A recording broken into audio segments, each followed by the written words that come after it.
staying the night in Santa Barbara could be getting a little bit pricier.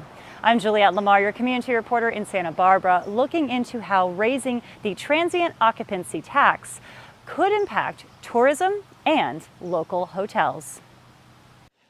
I don't know anywhere that I've ever seen that's got 14%, which is pretty significant, it seems to me. On top of that, Simon Dunstan, manager and co-owner of Cheshire Cat Inn, has been welcoming guests for 40 years. We're really kind of the oldest B&B, or one of them at this point.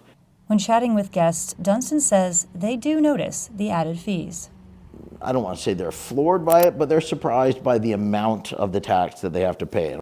And guests could soon see even more of an increase, as the tax board published a letter earlier this month proposing a transient occupancy tax to go from 12% to 14%. Dunstan says this could have some unintended consequences.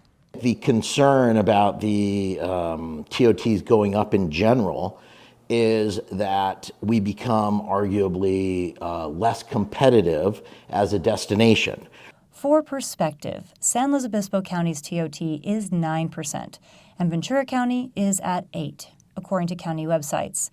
At Santa Barbara's current 12% TOT, a $250 room costs an extra $30 a night, totaling $280 without any other fees. Now at 14% TOT, that same room will now cost you $285 a night.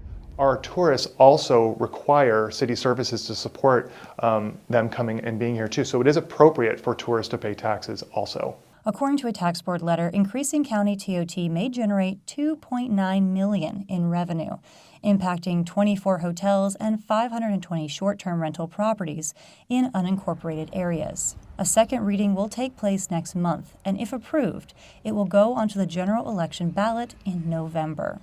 If the TOT measure were to be put on the ballot, the residents of Santa Barbara would be voting on it, but they don't pay that tax. It's paid by people that come and visit and stay in a short-term rental, or they stay in a hotel. The last time the county increased TOT was in 2016 from 10% to 12%.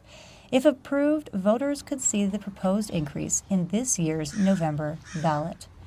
In Santa Barbara, Juliette Lamar, KSBY News.